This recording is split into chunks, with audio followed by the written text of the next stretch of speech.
गीता गीता हमारी कल पूरी हो गई थी। अब उसका उपसंहार केवल बोलना है। कहते हैं कि उक्त गुणों के शास्त्रों ने सामान्य धर्म माना है, इसलिए मनुष्य मात्र का इनमें अधिकार है। अतः उपर्युक्त सद्गुणों का अपने अंतःकरण में आविर्भाव करने के लिए सभी को भगवान के शरण होकर विशेष रूप से प्रयत्न करना चाहिए। इस लेख में 7 श्रेणियों के त्याग द्वारा भगवत प्राप्ति का होना कहा गया है। इनमें पहली 5 श्रेणियों के त्याग तक को ज्ञान की प्रथम भूमिका के लक्षण और छठी श्रेणी के त्याग तक दूसरी भूमिका के लक्षण तथा 7वीं श्रेणी के त्याग तक तीसरी भूमिका के लक्षण बताए गए हैं। उक्त तीसरी भूमिका में परिपाक अवस्था को प्राप्त हुआ पुरुष तत्काल ही सच्चिदानंद घन परमात्मा को प्राप्त हो जाता है।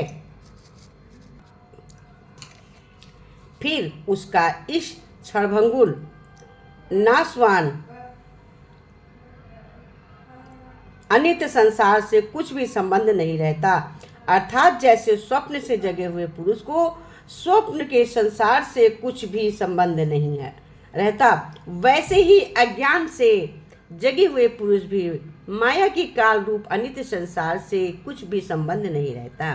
यद्यपि लोक दृष्टि में इस ज्ञानी पुरुष के शरीर द्वारा प्रारब्ध से संपूर्ण कर्म होते हैं, दिखाई देते हैं एवं कर्मों द्वारा संसार में बहुत ही लाभ पहुंचता है, क्योंकि कामना, आसक्ति और कर्तव्य अविनाश से रहित होने के कारण उस महात्मा के मन, वाणी और शरीर द्वारा किए हुए आचरण लोक के प्राण स्वरूप समझे जाते हैं और ऐसे पुरुषों के भाव से ही शास्त्र बनते हैं। परंतु ये सब होते हुए भी उस सच्चिदानंदन घर वासुदेव को प्राप्त हुआ पुरुष तो इस त्रिगुणमयी माया से सर्वथा अतीत ही है।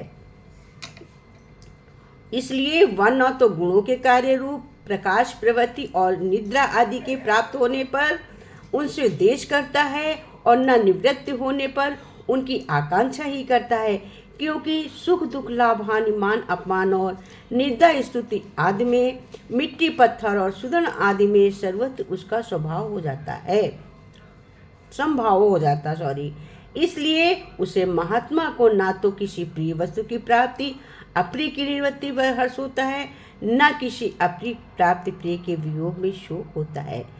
यदि उस शरीर पुरुष का शरीर किसी कारण से शास्त्रों द्वारा काटा भी जाए या उसको कोई अन्य प्रकार का भी भारी दुख प्रकार प्राप्त हो जाए, तो भी वो सच्चिदानंद वासुदेव में अन्य भाव से स्थित हुआ पुरुष उस स्थिति को चलायमान नहीं होता, क्योंकि उसके अंतःकरण में संपूर्ण संसार मृत्युगण के जल की भांति प्रतीत होता है और एक सच्चिदानंदन परमात्मा के अतिरिक्त अन्य किसी भी होना पाना नहीं भासता। विशेष क्या है, वास्तव में उस सच्चिदानंद परमात्मा को प्राप्त हुए पुरुष का भाव वो स्वयं ही जानता है। मन, बुद्धि और इंद्रियों द्वारा प्रकट करने के लिए किसी भी की समर्थ नहीं है। अतएव जितना शीघ्र हो सके कि अग्निद्रा से चेत कर उक्त 7 श्रेणियों में कहे हुए त्याग द्वारा परमात्मा को प्राप्त करने के लिए सत्पुरुषों की शरण में करके कथानुसार साधन करने से तत्पर होना चाहिए, क्योंकि ये अति दुर्लभ मनुष्य का शरीर बहुत जन्मों के अंत में परम दयालु भगवान की कृपा से मिलता है। इसलिए नाशवान क्षणभंगुर संसार के अनित्य भोगों को भोगने में अपने जीवन का अमूल्य समय नष्ट नहीं करना चाहिए। कहते किसी की जिह्वा में समर्थ ही नहीं है कि गीता का पूरा वर्णन कर सके। कहते गीता में संपूर्ण वेदों का सार संग्रह है। इसकी संस्कृत इतनी सुंदर सरल है कि थोड़ा भी अभ्यास करने से मनुष्य को सहज में समझ में आ जाता है, परंतु इसका आशय इतना गंभीर है कि आजीवन निरंतर अभ्यास करते रहने पर भी उसका अंत नहीं होता है। प्रतिदिन नए नए भाव उत्पन्न होते रहते हैं। इससे ये सदैव नवीन बना रहता है। एकाग्रचित्त होकर श्रद्धा भक्ति विचार करने से इसके पद पद में परम स्वर भरा हुआ अप्रत्यक्ष प्रतीत होता है। भगवत के गुण और मर्म का वर्णन जिस प्रकार गीता शास्त्र में किया गया है, वैसा अन्य ग्रंथों में कठिन है, क्योंकि ग्रंथों में कुछ न कुछ सांसारिक विषय मिला रहता है। भगवान ने श्री भगवद गीता रूप एक ऐसा अनुपमेय शास्त्र कहा है जिसमें एक भी शब्द सदुपयोग से खाली नहीं है। कहते गीता सुगीता कहने योग्य है, अर्थात गीता जी को भली प्रकार पढ़कर अर्थ और भाव सहित अंतःकरण में धारण कर लेना मुख्य कर्तव्य है, जो स्वयं पद्म भगवान श्री विष्णु के मुखर बिंदु से निकली हुई है। इस गीता शास्त्र में मनुष्य का अधिकार है, चाहे वो किसी भी वर्ण आश्रम स्थिति का हो, उसे गीता सुनने का सभी को अधिकार है, क्योंकि भगवान अपने भक्त ही इसका प्रचार करने के लिए आज्ञा दी है। तथा ये भी कहा है, स्त्री वैश्य शूद्र और पापियों भी मेरे परायण होकर परम गति को प्राप्त होते हैं। कर्मों द्वारा की हुई पूजा मनुष्य परम सिद्धि को प्राप्त होते हैं। ठीक, अब ये गीता हो गई, भजन कर लेते। अब गीता का ज्ञान डालेंगे, उसके बाद दोबारा डाला करेंगे। अब ये गीता मेरी एकदम पूरी हो गई।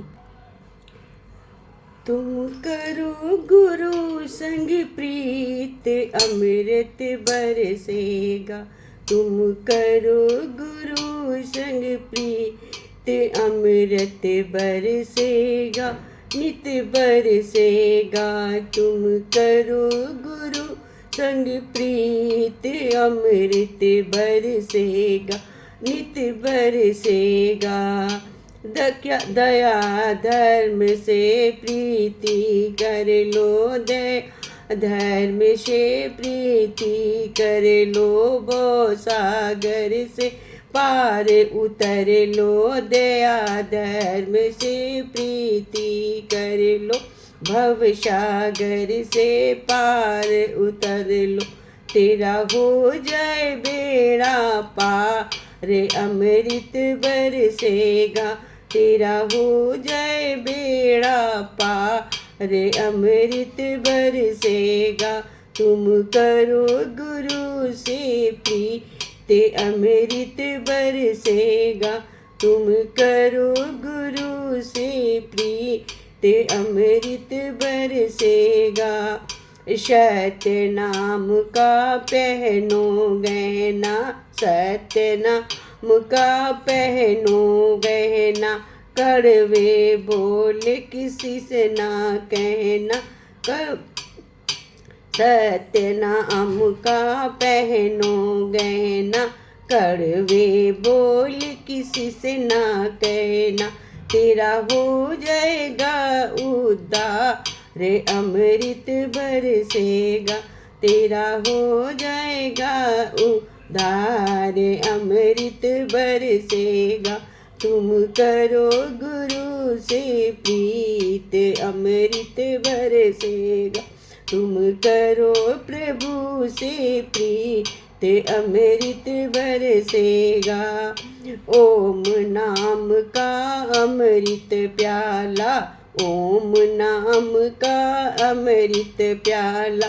पीले बन कर किस्मत वाला, पीले बन कर किस्मत वाला। गुरु मिले न बारंबार अमृत बरसेगा। गुरु मिले न बारंबार अमृत बरसेगा। तुम करो गुरु से प्रीत अमृत बरसेगा। तुम करो प्रभु से प्रीत अमृत बरसेगा, नित बरसेगा। तुम करो गुरु से प्रीत अमृत बरसेगा, बरसेगा सच बरसेगा। मुझे मिल गया मन का मीत अमृत बरसेगा। मुझे मिल गया मन का मीत अमृत बरसेगा। तुम करो गुरु से प्रीत अमृत बरसेगा। हरि ओम तस्सत्। हरि ओम तस्सत्। हरि ओम तस्सत्। तस्सत्।